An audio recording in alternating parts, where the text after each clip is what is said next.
Welcome. This will be the first of 3 different video lectures that cover section 3.5, subspaces, basis, dimension, and rank. Now I've divided this section up into 5 pieces: subspace, subspaces associated with matrices, basis, dimension and rank, and coordinates. I'm going to cover these first 2 pieces in this first video lecture. Then I'll cover basis in a second video lecture. And then finally, in part C, I will cover dimension and rank and coordinates. So let's begin with a discussion of subspace. Now, before we give the technical definition of a subspace, let's look at a couple of thought experiments. So suppose you lived on the red line in R2, pictured here. How would you describe the space you inhabit? Well, you might say some things like this. You'd say, well, in my space, there's this special point called the origin.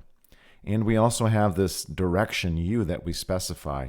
And if I want to talk about any other point in my space, I can describe it in terms of u. I can say maybe it's 5 u's away, or maybe it's negative 3 u's away from my origin. Now, when you think about it that way, this red line sounds familiar. It sounds just like one-dimensional Euclidean space, or R1. Let's look at another example. Suppose you lived on the red plane in R3, pictured here. How would you describe the space you inhabit? Well, just as before, you'd say, well, there's this special point we call the origin. In my space, we have 2 special directions. One is called u and one is called v. And if I want to direct somebody to another point in my space, I just tell them how far to go in the u direction, followed by how far to go in the v direction. And that's how I can direct somebody to any other point in my space. And if you think about this, this sounds very familiar. This sounds just like 2-dimensional Euclidean space, R2. Now, in both of our examples, we're seeing the same phenomenon. We're seeing a copy of a lower dimensional space that's embedded in a higher dimensional space.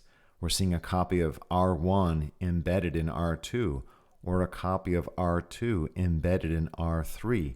And this leads us naturally to the idea of a subspace. So, a subspace of n-dimensional Euclidean space, a subspace of Rn, is any collection S of vectors in Rn such that the following 3 conditions are satisfied. Condition number 1 is that the 0 vector has to be an element of the set S. Condition number 2 says that if u and v are in S, then so is their sum. Their sum has to be in S. And usually we describe this as saying that S has to be closed under vector addition. Property 3 says that if u is in S and c is a scalar, then c times u is also in S. And usually we describe this by saying that S is closed under scalar multiplication. So in order to show that a collection of vectors is a subspace, we have to show that 0 is an S, that S is closed under addition, and that S is closed under scalar multiplication. Let's look at an example. Let S be the collection of vectors with components x1, x2, and x3 in R3 that satisfy the equation 2 times x1 minus 3 times x2 plus 5 times x3 equals 0. In other words, to test membership in the set S, we merely have to take the components and plug them into this equation and see if it's equal to 0. Let's show that S is a subspace of R3. All right, welcome to the document camera. Our goal in this problem is to show that this set S, which is a subset of 3-dimensional space, is in fact a subspace of R3. And the one thing we have to attend to throughout, though, is that we know whether or not something is in the set S based on whether or not its components satisfy this equation. So this is how we're going to test membership in the set S. Now, if you remember, there are 3 things that we have to show in order to show that a subset is in fact a subspace. First, we have to show that the 0 vector is in the set. Then we have to show that this set is closed under vector addition. And then finally, we have to show that this set S is closed under scalar multiplication. So let's check to see whether or not the vector 0 is in the set S. So all we have to do is take the components of the zero vector, plug them in, and see if they satisfy this defining equation. Now this ends up being very easy in this case. We just have to take 2 times 0 minus 3 times 0 plus 5 times 0. That's equal to 0. And therefore the zero vector is in the set S. Okay, so that's pretty straightforward. Next, we have to take two arbitrary vectors in the set S and show that their sum, u plus v, let's say, is in the set S. So we're going to take u and v in the set S, and we have to show that u plus v is in S. All right. Now, let's give u and v some components. Let's say u is equal to u1, u2, and u3.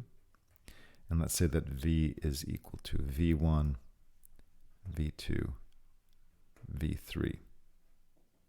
Now we know since u and v are in the set S that their components have to satisfy these equations. And so the membership condition tells me that 2 times u1 minus 3 times u2 plus 5 times u3 equals 0. And 2 times v1 minus 3 times v2 plus 5 times v3 also equals 0. That's what it means to be in the set S. All right, now let's look at the sum. We know that u plus v is going to inherit components from the parts, and so we're going to have u1 plus v1, u2 plus v2, and u3 plus v3. And now I want to test whether or not this satisfies the defining property for the set S. Is u plus v a member of S? So I'm going to take 2 times the first component minus 3 times the second component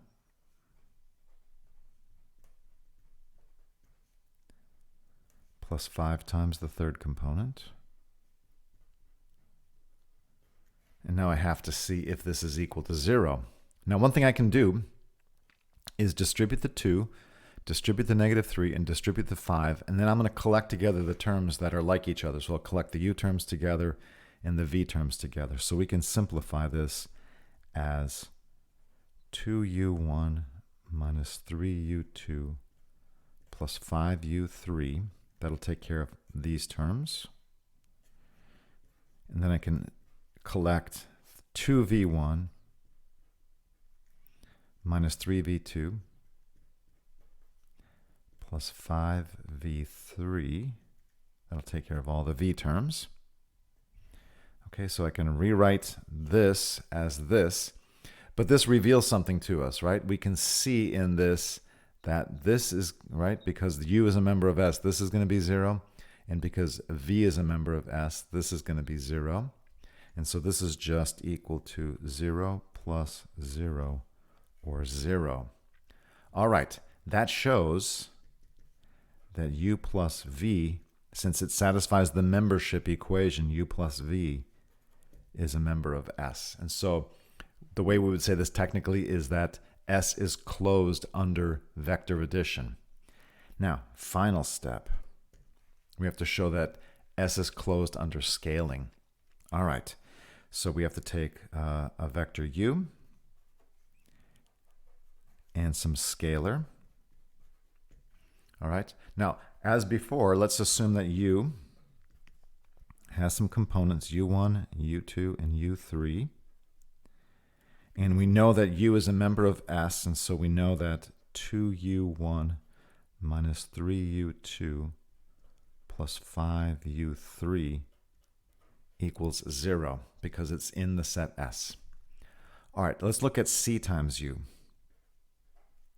C times u is going to be a vector with components cu1, cu2, and cu3.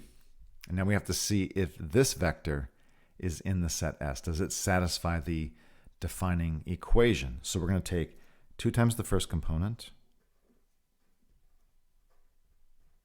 minus 3 times the second component plus 5 times the third component.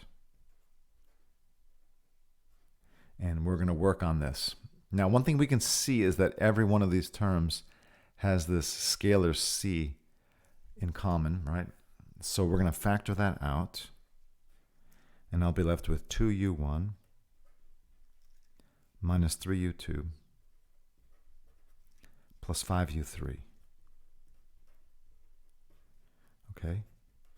But by our defining equation, but because u is a member of S, it satisfies this defining equation. So this part is just equal to 0. And c times 0 is just 0. So this vector c times u is a member of S. And that shows that S is closed under scalar multiplication. So we've shown that in part 1 we showed that the 0 vector is in S. In part 2 we showed that if u and v are in S, so is u plus v. That's the closure under vector addition. And in part 3 we showed that if u is in S and c is a scalar, then the new vector c times u is also in S. So S is closed under scalar multiplication. So S is in fact a subspace of three-dimensional space. And that's all you have to do in order to, in this case, verify that S is a subspace. All right, let's head back to the class notes. Now let's look at an example of a set that's not a subspace. So let S be the collection of vectors with components x1, x2, and x3 in three-dimensional space that satisfy the equation 2 times x1 minus 3 times x2 plus x3 squared equals 0. Let's show that S is not a subspace of R3. All right, welcome back. In this problem, we have to show that the set S, which sits in R3, is not a subspace of R3. Now remember, to be a subspace, the set S would have to be containing the 0 vector, it would have to be closed under vector addition, and it would have to be closed under scalar multiplication. And we just have to show that at least one of these properties is not true. Now, it's easy to see that the 0 vector satisfies this equation, and so the 0 vector is in S. So we have to show that either S is not closed under vector addition or not closed under scalar multiplication. And I'm going to show that it's not closed under scalar multiplication. Now, all I have to do is find a particular vector and a particular scalar so that the vector is in S, but the scalar times the vector is not in S. So I just have to make a very particular choice of a vector and a scalar and show that it doesn't work. It's not closed under scalar multiplication for that particular choice. Okay, so the vector I'm going to pick is the vector u with components -2, 0, and 2. And I first have to demonstrate that this is in the set S. So let's check. We'll do 2 times -2 minus 3 times 0 plus 2 squared. And that's equal to -4 plus 4. And that's equal to 0. So u is in the set S. Okay. Now I'm going to look at the scalar multiple of u. I'm going to look at 2 times u.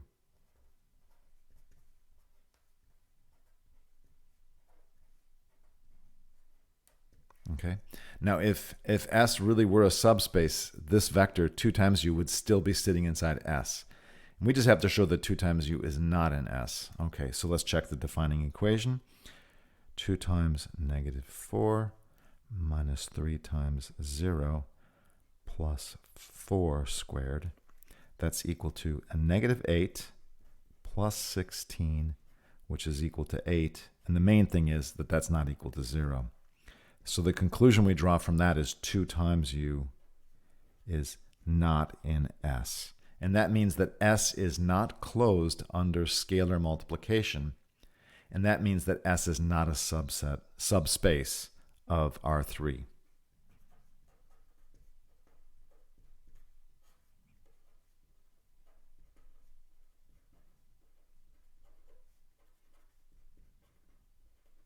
Okay, and that's all you have to do. So when you want to show that something's not a subspace, you can work with particular vectors. When you want to show that something is a subspace, you have to make a general argument. So that's kind of the moral to the story here. All right, let's head back to the class notes and continue. I want to work this problem with you. Now, we're going to generalize this in our next theorem, but let's look at it in this context first. So let x and y be a pair of vectors in Rn, and let S be the span of x and y. Let's show that S is a subspace of Rn. All right, welcome to the document camera. We want to prove this very important result that says, if I take a pair of vectors in Rn and I form their span, that this is always a subspace of Rn. All right, now let's think about what this set looks like though. How would I test membership in the span of x and y? So let's rethink this. This could be thought of as all the linear combinations of x and y. So this is going to be the set of all things of the form ax plus by, where a and b are allowed to be any real numbers. Okay, so all linear combinations of x and y. Now the first thing I have to do is convince you that the zero vector is in the set S. So I have to convince you that the zero vector can be written as a linear combination of x and y. So let's think about that. How could we write the zero vector as a linear combination of x and y? Well, one way to write the zero vector is it's 0 times x plus 0 times y. That's a linear combination of x and y. It amounts to the zero vector, and therefore the zero vector is in the span of x and y. Okay. The next thing I have to show you is that if I take generic vectors u and v from the set S, that their sum is still in the set S. So let's let u and v be elements of S. Okay, now what does that mean? It means that u can be written in this form.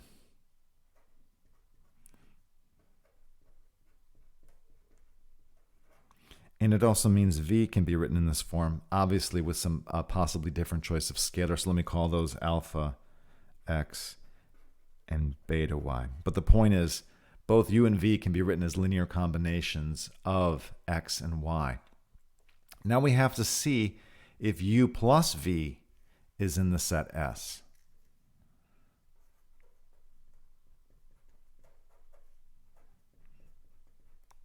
So we have to consider u plus v, but we have representations for u and v. This is going to be ax plus by plus alpha x plus beta y. And what I can do is combine the terms that are like each other and use the distributive property as a factoring property. I can think of this as a plus alpha times x. And I can think of this as b plus beta times y. But now written this way, I can see that u plus v is a scalar times x plus another scalar times y. And that means that u plus v is a linear combination of x and y, and that puts it right back into the set S. So the set S is closed under vector addition. And then finally, we have to look at whether S is closed under scalar multiplication. So we're going to let u be an element of S, and let's call it C be a real number. And now I have to check whether C times u is a member of the set S. Now, let's think about what this means. U is an element of S, and so that means that u is equal to some combination of x and y. Now I have to check C times u.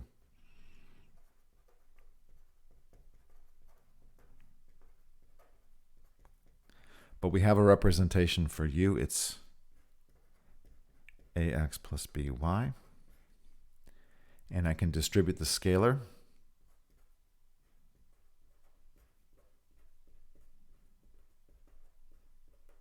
And write that as CA times x plus CB times y. And this shows us that C times u is also a linear combination of x and y, right? It's this scalar times x plus this scalar times y. And the conclusion is that C times u is an element of S. So the set span of x and y is containing the zero vector, it's closed under vector addition, and it's closed under scalar multiplication. S is a subspace of Rn.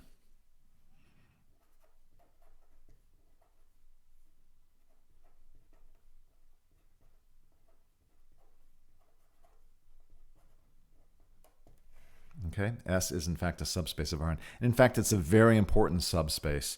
It says something very nice. It says if I take a pair of vectors and I form their set of linear combinations, that's always going to form a subspace. There's nothing special about x and y. I can pick any two vectors in Rn that I want, and I can form their linear combinations, and that's always going to generate a subspace. So this ends up being a really simple recipe for generating subspaces. Just grab a pair of vectors and form their linear combinations, and that's, according to this result, always going to form a subspace. Now, there is a much deeper result. There was no reason to restrict ourselves to two vectors in Rn. In fact, I can take any number of vectors in Rn that I want, and I can form their linear combinations. It's not going to change our proof at all. Rather than just have linear combinations of two vectors, I can have linear combinations of three vectors or four vectors or five vectors, and I would still get the same result. So that kind of points us to our next theorem. So let's go back to the class notes and examine that theorem. Now let's look at theorem 3.19, and we'll see that this is just a generalization of the problem we just completed. So let V1 through Vk be vectors in n-dimensional Euclidean space Rn. Then the span of that collection of vectors is a subspace of Rn. So if you think about it, theorem 3.19 gives us a simple recipe for creating subspaces. It says if you want to create a subspace of Rn, just grab some vectors in Rn and form their span. It's guaranteed that will be a subspace of Rn. So here's an example. Here's a subspace of R5. I took these three vectors from R5. When I form their span, I'm guaranteed that is going to create a subspace of R5. Now let me plant this thought in your head. Let U, V, and W be the following vectors in R3. So U has components 1, 1, and 0. V has components 0, 2, and 1. And W has components 1, 3, and 1. Now we know that when we take the set S, which is the span of U, V, and W, that is going to form a subspace of R3. That's what theorem 3.19 guarantees. The span of U, V, and W is a subspace of R3. But the question is, how thick is this subspace? We might think that S is three-dimensional because it's spanned by three vectors, U, V, and W. But let's make note of one thing, right? The vector W, in fact, can be written as a combination of U and V. In fact, it's very simple. W is simply the sum of U and V, and you can easily check that by adding the components of U and V, that W is simply a linear combination of U and V. Now, one thing we looked at back in chapter 2 was that anytime you have a spanning set, in this case U, V, and W, and one of the vectors is a linear combination of the others, it can be safely removed from the spanning set, and the remaining vectors will still span the same space. So our set S, in fact, can be spanned by just U and V, so it's not nearly as thick as it might seem at first. Although S is described as a spanning set of U, V, and W, in fact, it can be spanned by U and V alone, so it's not nearly as thick as it might seem at first. So every spanning set is a subspace, but the size of the spanning set does not necessarily convey the thickness or fullness of the space. Now I want to look at some subspaces associated with matrices. So let A be an M by N matrix. The row space of A is the subspace denoted by row of A of Rn spanned by the rows of A. The column space of A is the subspace denoted by COL for column of A, of Rm spanned by the columns of A. So to get a feel for this, let's take this matrix A that I've got here before you. Notice that the rows form vectors in R4. And so if I take the span of the rows of A, I will be generating a subspace of R4. On the other hand, I can look at these columns of A and I can see that each column is an element of R2. And so the span of the columns of A will be a subspace of R2. To get comfortable with the row space and the column space, let's look at the following problem. So let A be this matrix, 2 rows and 3 columns. The first question is this: is the vector with components 14 and 32 in the column space of A? And our second question is this: is the vector with components 7, 24, and 40 in the row space of A? Well, let's go to the document camera and work both of these problems out in detail. All right, welcome back to the document camera. We've got the following problem to consider. We've got a matrix A, and we want to know if this vector with components 14 and 32 is in the column space of A, and we want to know if this vector with components 7, 24, and 40 is in the row space of the matrix A. Now, these are both spanning questions, and we're quite familiar with how to solve spanning problems, so let's just translate this into the corresponding spanning question. So to know whether or not this vector is in the column space is really just to ask, can I write this vector as a linear combination of the columns of A? And to ask whether or not this vector is in the row space of A is to ask whether or not it can be written as a linear combination of the rows of A. So let's look at this one first. We're asking, can I find scalars A, B, and C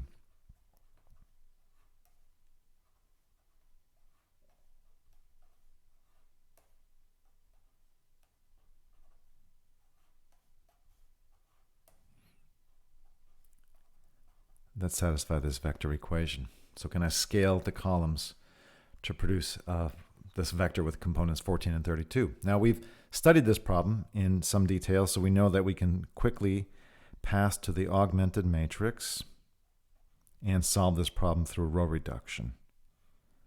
So let's go ahead and feed this data in.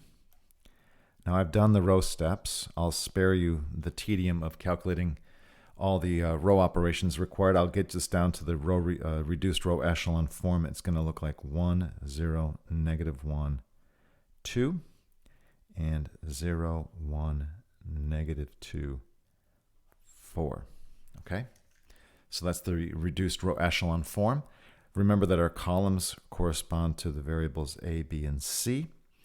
We can see that A and B have leading ones, and C is going to be a free variable. So we can, well, let me just say one thing. We know that there's going to be a solution to this. So there's going to be a choice of A, B, and C. But the fact that C is a free variable says that there are going to be infinitely many choices of A, B, and C that satisfy this. So at some level, we've answered the question. The answer is yes. There are going to be choices of A, B, and C that show that the vector 1432 is in the column space of A. But suppose we had to go a little bit further and actually find A, B, and C. So here's one thing we could do. We could notice that according to this equation, A is equal to 2 plus C, and that B is equal to 4 plus 2 times C, and of course C is free. So one choice that we could get, one choice of A, B, and C that we could get to form this linear combination is to choose, let's say, C equal to 0. And if I choose C equal to 0, A is going to equal 2, and B is going to equal 4. So that would be one way to do this. And so let's just check. If I do 2 times the vector 1, 2, and 4 times the vector 3, 7,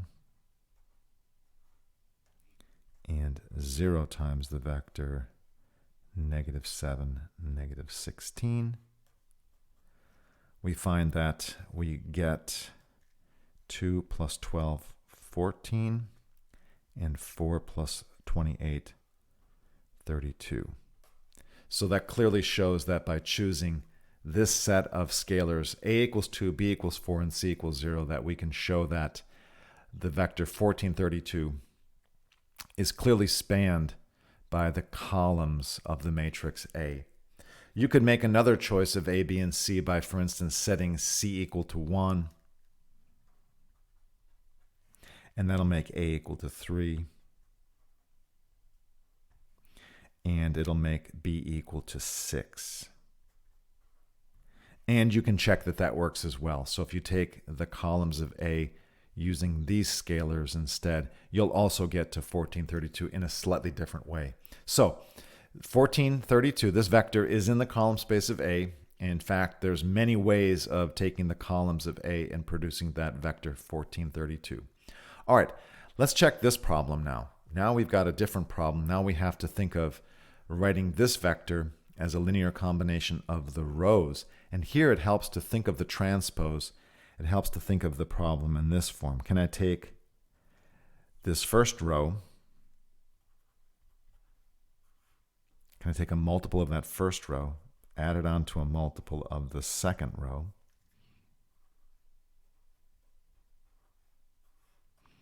And can I produce this vector? So that's a way of translating this question, right? Can I take a combination of the rows to produce this vector? Now this can immediately be reduced to an augmented system.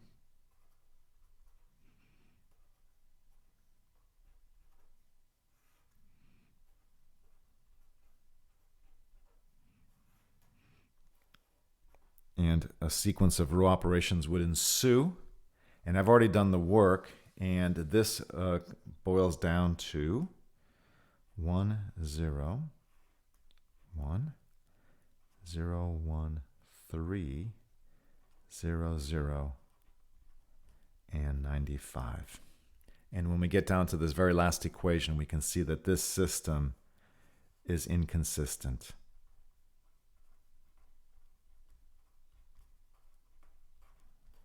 Okay, the system is inconsistent, and that means that there is no choice of A and B that will satisfy this equation.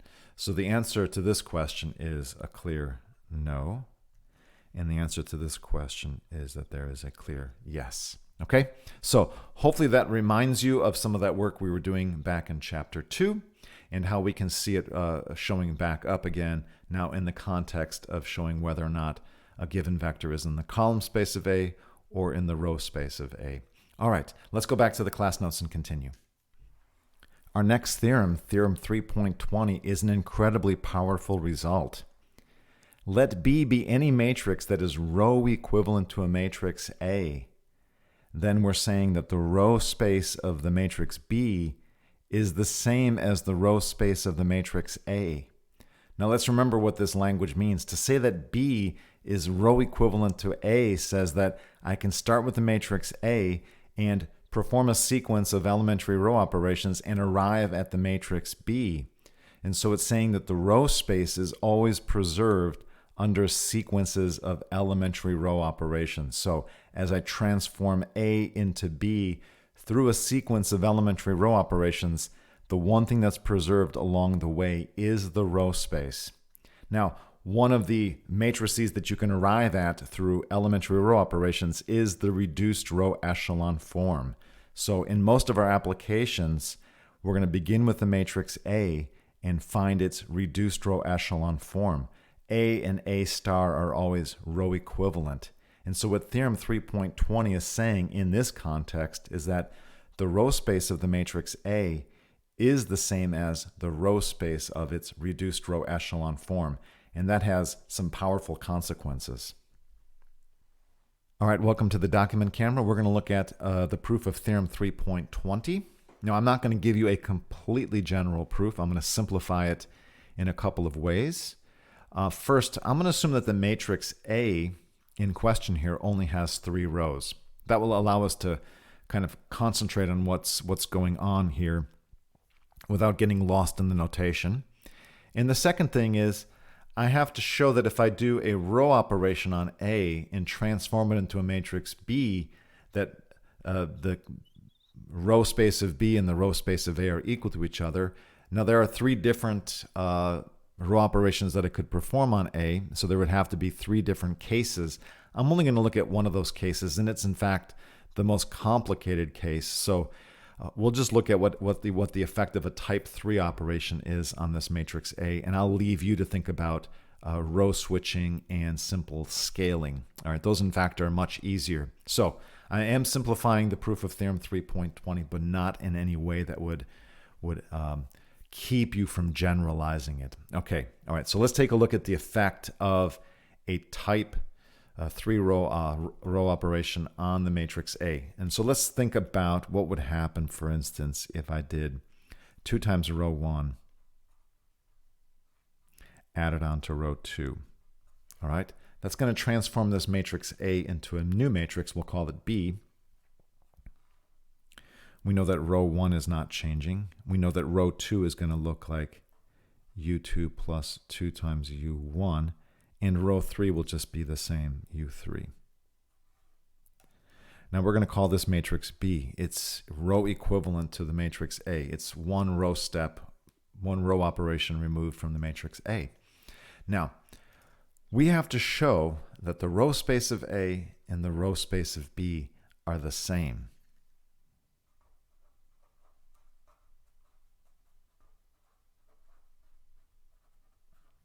Now, the row space of A is just another way of saying, look at the span of U1, U2, and U3.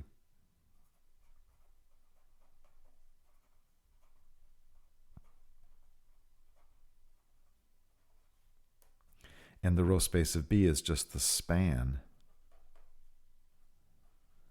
of U1, U2 plus 2 times U1,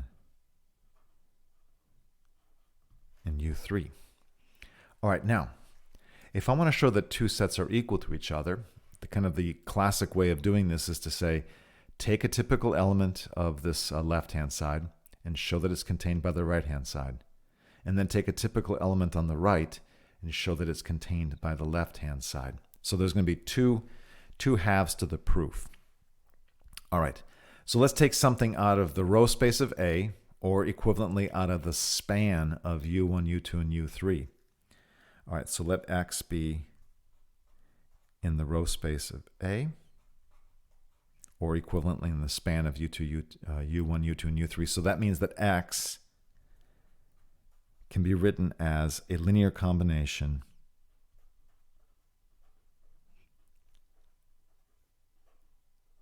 of the vectors U1, U2, and U3. Now, what I have to convince you of is that X can be written as a linear combination of these three vectors instead. So I'm going to employ the following it's a little bit of a trick, but it gets the ball rolling. In place of U2, I'm going to write something equivalent. I'm going to say U2 plus 2 times U1 minus 2 times U1. All right, now effectively I'm adding the 0 vector, so that is still U2, but I've changed the form, and I've changed it in an important way, right? I can now think of chaining these two together, and now I can distribute the C2 onto these two parts. So this can be written as C1 U1 plus C2 times U2 plus 2 U1 minus 2C2 U1 plus C3 U3. Okay? Now let's bring the U1 parts together. Let me write this as C1 minus 2C2 U1 C2 times U2 plus 2 U1 and C3 U3. Now if we write it this way, we can see that this is a scalar times U1, a scalar times U2 plus 2 U1, and a scalar times U3. This puts us into the span of U1, U2 plus 2 U1, and U3. So this is in fact an element of the span of u1, u2 plus 2u1 and u3, which is the same thing, of course, as the row space of the matrix B. So we've shown that when I take something out of the row space of A, it's in the row space of B.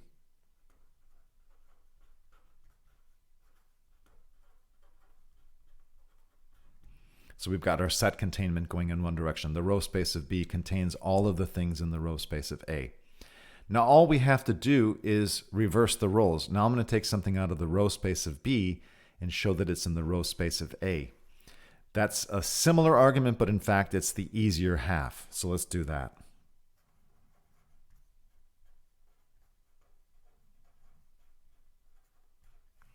Let X be in the row space of B. Now what is the row space of B? It's just the span of these three vectors. So to say that X is in the row space of B means that X can be written as a linear combination of these three.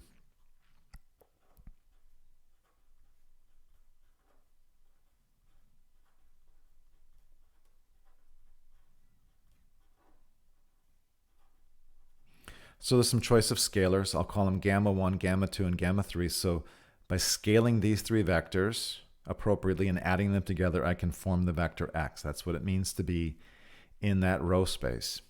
Now, all I have to do in this case is distribute the gamma and collect like terms.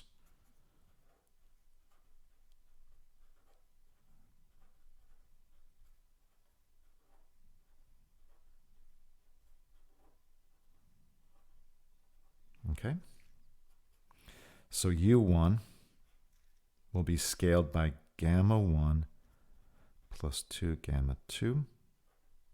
That takes care of that term and that term. I'll have gamma 2 u2 and gamma 3 u3. Now let's step back and look at what we've got here. We've got X being written as a scalar times u1, a scalar times u2, and a scalar times u3. That means that X is in the span of u1, u2, and u3, or equivalently, it's in the row space of A.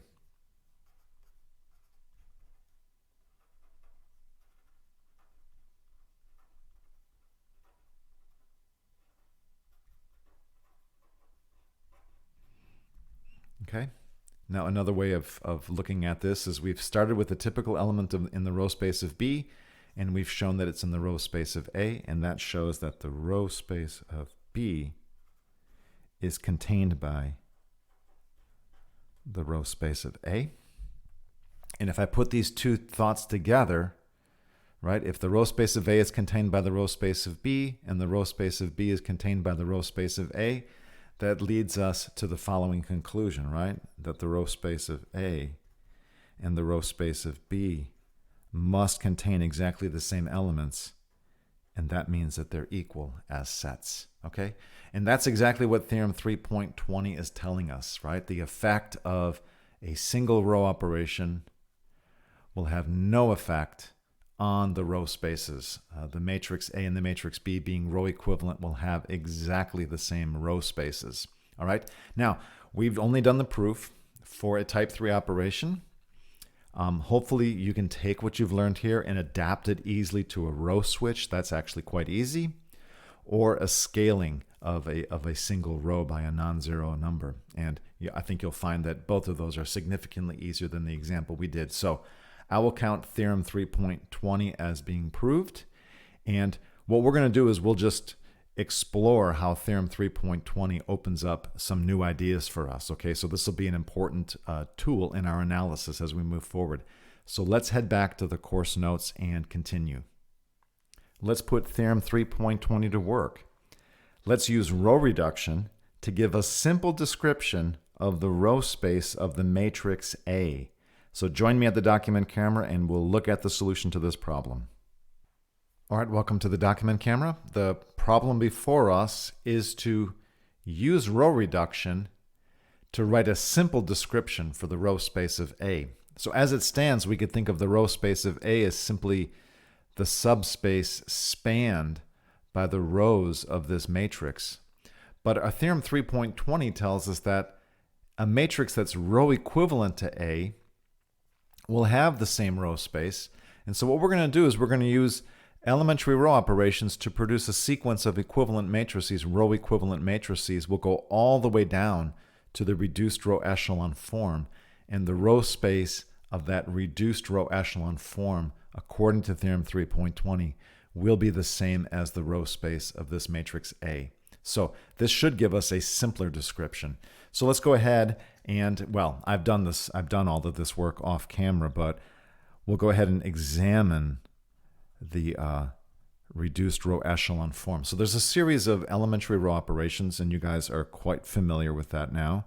And what we can do is we can bring this matrix down to its reduced row echelon form, and it will look like this.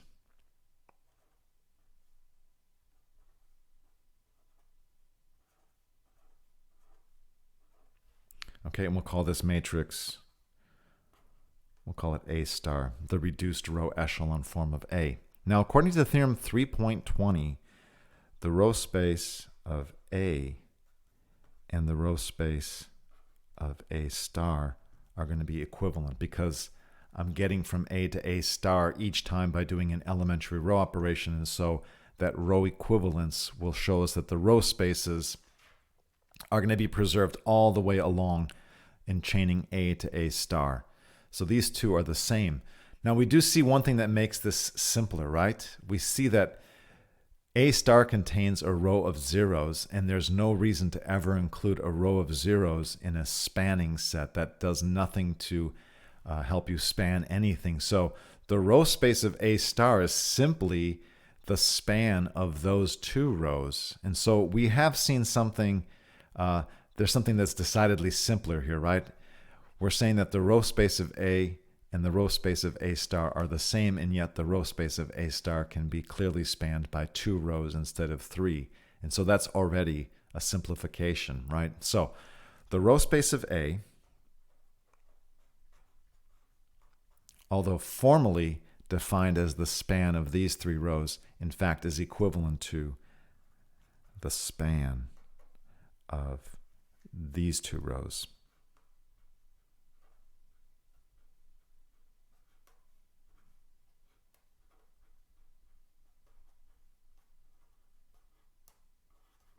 And that is decidedly simpler. Okay, so the kind of the meta result here is that anytime I start with a matrix and I want to examine its row space, I can do elementary row operations, take it all the way down to its reduced row echelon form, and I will have a simpler description of the row space. If anything, I'll be able to remove any rows that consist entirely of zeros. All right, so hopefully that was interesting to you. Let's head back to the class notes and continue. Let's look at theorem 3.21. Let A be an M by N matrix, and let N be the set of solutions of the homogeneous linear system AX equals 0. Then N is a subspace of Rn. Let's look at the proof of theorem 3.21 over at the document camera. All right, welcome to the document camera. We're going to look at the proof of theorem 3.21.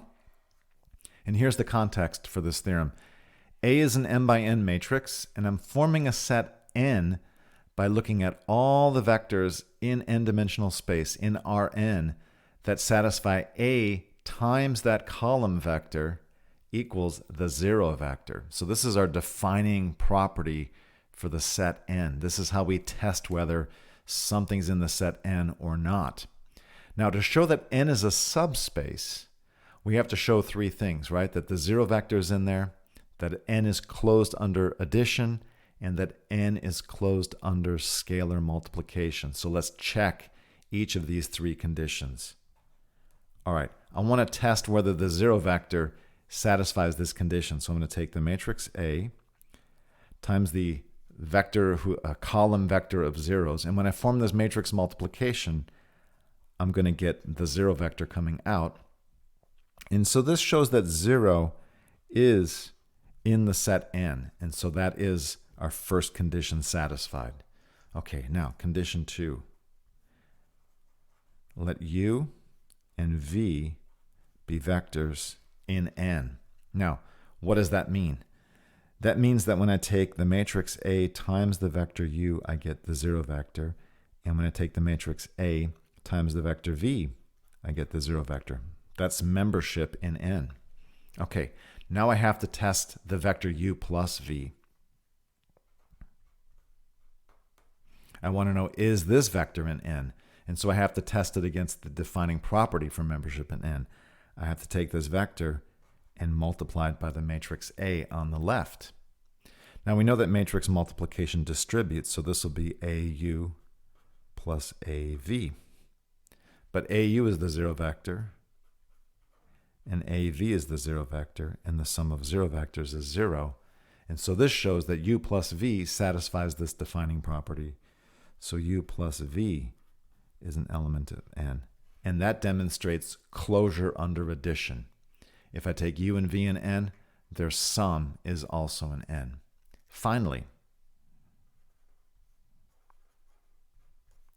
let U be an element of the set N,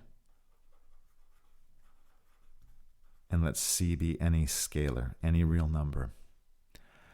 Now I want to check, well, let's first of all make sure we know what this means. To say that U is in the set N means that when I take A and multiply it by U, I get the 0 vector. Okay, now we want to check the vector C times U. We want to know, is it in the set N? Does it satisfy this defining property? So what do we have to do? We have to take that vector and we have to multiply by A. Now one thing we know about vector multiplication is that that scalar can be pulled through. Okay, and when I take A times U, I get the 0 vector. And when I scale the 0 vector, I just get the 0 vector. And so that shows that C times U is an element of the set N. And that shows that the set U is closed under scalar multiplication. So we've shown that N contains the 0 vector, it's closed under vector addition, and it's closed under scalar multiplication. The conclusion, therefore, is that N is a subspace of Rn.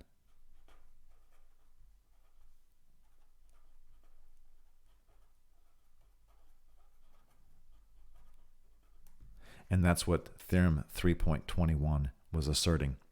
All right, let's head back to the course notes and talk about this in some more detail. As a consequence of Theorem 3.21, we now have the following definition. Let A be an M by N matrix. The null space of A is a subspace of Rn consisting of solutions of the homogeneous linear system AX equals 0, and it's denoted by null A. Now, to get comfortable with the concept of a null space, let's work the following problem. So let A be the 2x4 matrix that you see before you. Let's find a spanning set for null A. So join me at the document camera and I'll show you a way that we can extract a spanning set for the null space of A. Welcome back to the document camera. In this problem, we've got a matrix A. We know that the null space of A is the set of all solutions to the homogeneous equation, AX equals 0. This is going to be a subspace of four-dimensional space. And what we want to do in this problem is find a spanning set for the null space of A. So I want to find a description of the null space of A in terms of a spanning set. Now, one way to get started in this problem is to realize that the null space of A is just the solution set to this homogeneous equation. So the way to get started is to just find a description of the solution set to this homogeneous system. And we've been doing this now for a while, so we know that we can describe the solution set to this homogeneous system through row reduction on the augmented matrix. So we're going to take our matrix of coefficients, which is just this matrix A. Now this system is homogeneous, so if you want to exclude this column of zeros, that's fine. It's just a helpful reminder as to where this is coming from. We're looking at the solution to this homogeneous system. I'm going to call the components of x, x1, x2, x3, and x4. So at the end, we'll remember that these columns correspond to the components of x, x1 through x4. All right, now I'll spare you all of the row steps, but there's a sequence of elementary row operations that we can perform that will take us to the reduced row echelon form. And it's going to look like this: 1, -3, 0, -1, and 0. 0, 0, 1, 2, and 0. And our variables, again, are x1, x2, x3, and x4, say. Okay? Now, the first thing we want to notice, and this is always an important step here, is that we've got some free variables and we've got some bound variables. So these are the leading ones. And so these variables are bound, or leading as they're sometimes called, and x2 and x4 are free. So what we're going to do is we're going to begin to describe our solution set to the homogeneous system by describing how the bound variables can be written in terms of the free variables. So let's get started here with our second equation. This says something very simple. It says x3 plus 2x4 is equal to 0.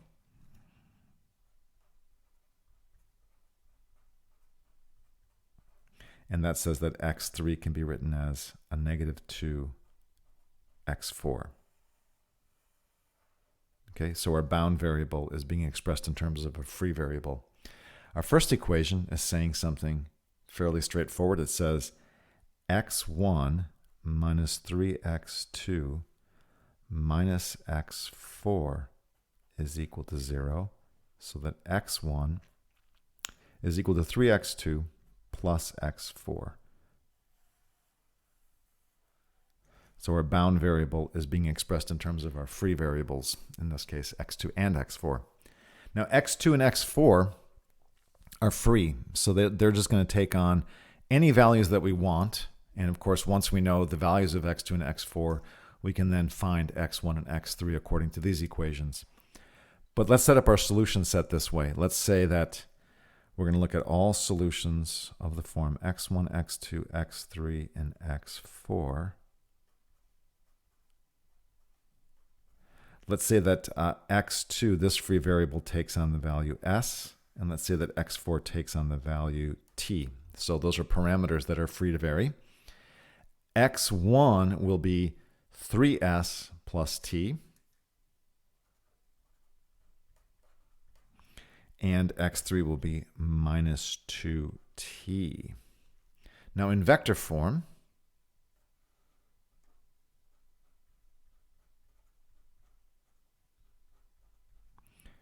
we can replace these components x1 through x4 by 3s plus t, s minus 2t, and t.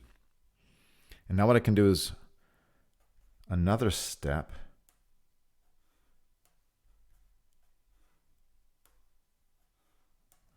where I write this as a sum of vectors. One vector is going to contain the s information, and the other vector is going to contain the t information. So I can write this as 3s, s, 0, and 0. And this will be t, 0, minus 2t, and t. And it's always good to pause here and just make sure that everything goes back to where it's supposed to when I add the vectors together. And that looks good. And then I'm going to do one more step. And this should seal the deal. What I'm going to do is I'm going to factor the s out, factor that scalar out of this first vector, and factor the scalar t out of the second vector.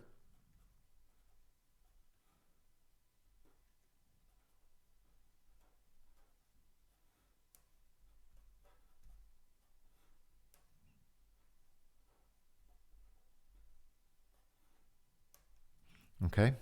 And now I claim we've achieved what we wanted, right?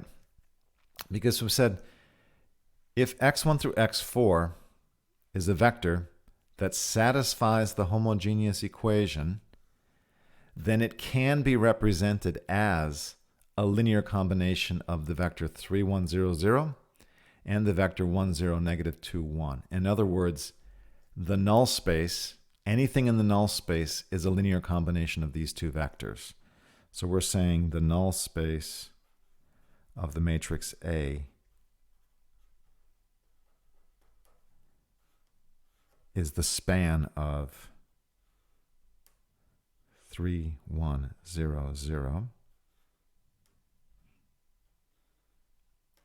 and 1, 0, negative 2, 1.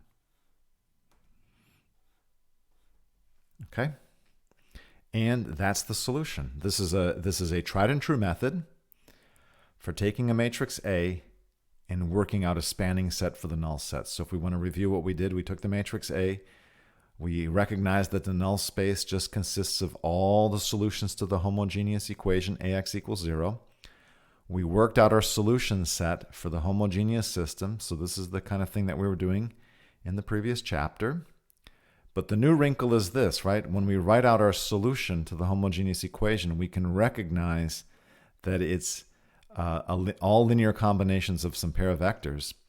And that gives us a simple description for the null space. The null space is simply what we get by the span, the subspace created by the span of these two specific vectors. So that's a simple description for the null space, and we can get the solution for any problem of this type in exactly the same manner. Now, one thing I want to do is pause here and think about what we could have known about the number of vectors in our spanning set at this point in the solution, right? So at this point in the solution, we know that there are two free variables, right? And that means that our solution space is going to be governed by these two parameters, one s and the other one t, corresponding to the two free variables. And at the end of the day, we have two vectors in our spanning set.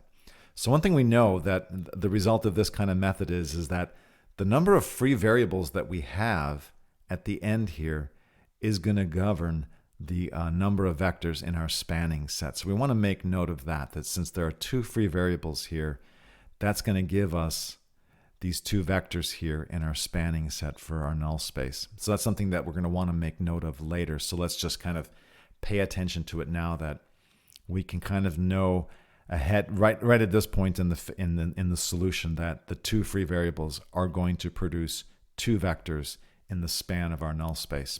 Okay, let's go back to the class notes and continue. Let's look at theorem 3.22. Let A be a matrix whose entries are real numbers.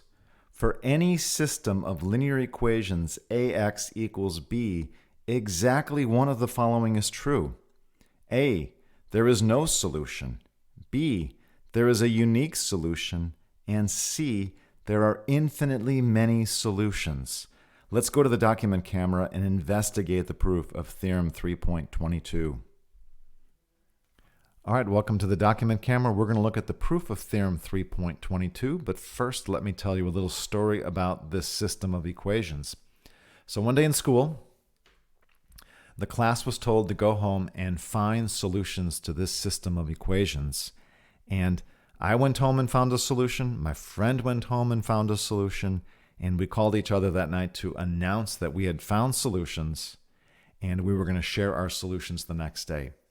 But that night the thought did occur to me, and it's like, how different could our solutions be from each other? And so one way to think about this is to say, well, let's call my friend's solution x sub f. So A applied to x sub f is going to equal B. My solution, let's call it x sub m. A applied to x sub m is equal to B. Now, what can we say about the difference between these two solutions? How different could the solutions be from each other? And one way to gain some insight into this question is to see what happens when we apply the matrix A to this difference.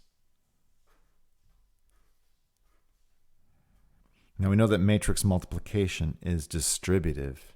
So this is going to give us AXF minus AXM.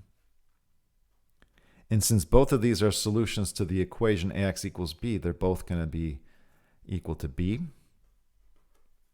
And that difference will be 0. So If both xf and xm are solutions to the same system of equations, their difference has to be in the a solution to the homogeneous equation, or their difference has to be a null vector. xf minus xm has to be in the null space of the matrix A. All right. Now, I want us to think about this in two different ways, right? There's two different ways that we could think about what this means. So the first way to think about this is that xf minus xm equals some vector y, and that vector y has to be in the null space of A. It has to be a vector such that a applied to y, or a times y, is equal to the zero vector. Another perspective, though, is to say xf is equal to xm plus y, where y is a null vector. All right? Which is saying what? This says, if I've truly found a solution to the system of equations, then any other solution, any solution that my friend would have found, has to be my solution plus something from the null space. All right? Any other solution that my friend could generate would have to be my solution plus something from the null space. And I could add anything from the null space on here, and that's going to produce a candidate that my friend could have found. Okay? So these are two different perspectives on thinking about how different our vectors could be. So from the first perspective, the difference between our vectors is something in the null space. And from the second perspective, my friend's solution could be my solution plus something from the null space.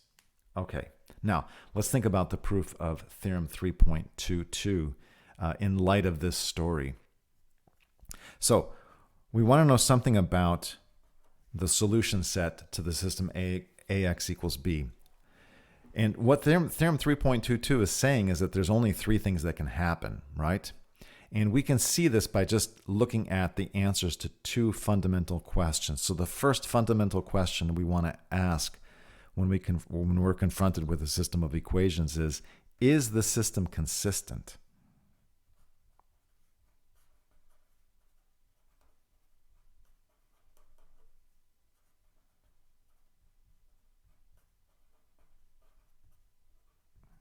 Now the answer to that can be yes or no.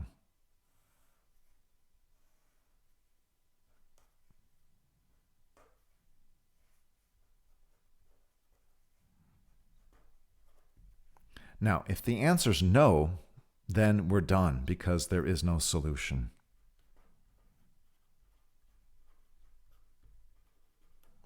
Okay? But if the answer is yes, I want to ask a follow-up question. I want to know something about the null space of the matrix A. So the question I want to know is this null space trivial? Is the null space consisting of just the zero vector? Now, the thing we have to understand is that this is a subspace. It's the world's most trivial subspace. It's the subspace that consists only of the zero vector. And it's possible that the null space of A could be just the zero vector. So that's the second question. So the first question is the system consistent? Yes.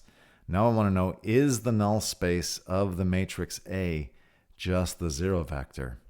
Now, the answer to that question can be yes, or it can be no. Okay, let's see the consequence of yes. So, the system is consistent, and the null space of A is equal to the zero vector. Now, if we look at it from this perspective, right, here's my friend's solution, here's my solution. If the null space is the zero vector, then there's only one candidate that sits here on the right-hand side. It's going to be the zero vector. So it says my friend's solution and my solution, the difference between them is the zero vector. In other words, we must both be producing exactly the same solution. There can be no variety. And so in the case where the null space of A is equal to the zero vector, if the answer is yes, we know that there's a unique solution.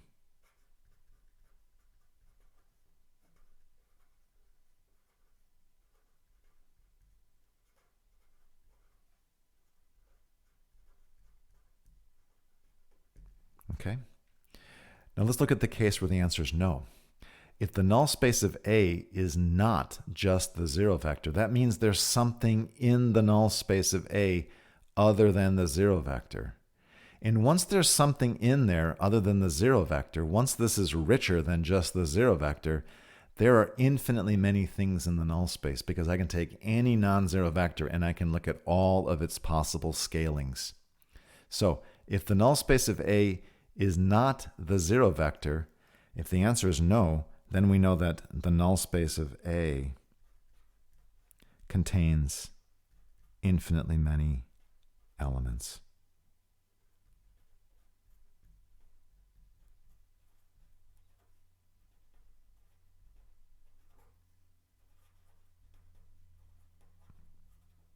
Let me say that again, because as soon as I know that there's some vector in there other than the zero vector, I can look at all of its possible scalings, and I'll know that the null space of A is rich. It's got infinitely many elements. Now let's look at it from the point of view of a number 2 here. That says I can take my solution, I can tack on anything I want from the null space, and that could be my friend's solution. In other words, the variety of solutions is now infinite because I can take any particular solution, my solution, and tack on anything from the null space and produce yet another solution. So if the system is consistent, but the null space is something richer than just the zero vector, then there are infinitely many solutions.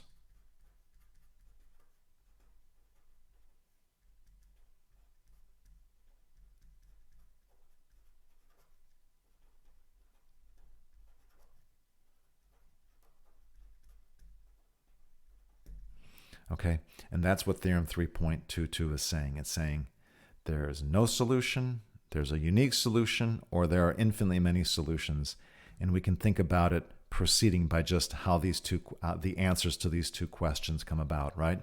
No solution, unique solution, or infinitely many solutions. So everything is governed upon whether there's a solution at all and the status of the null space of A.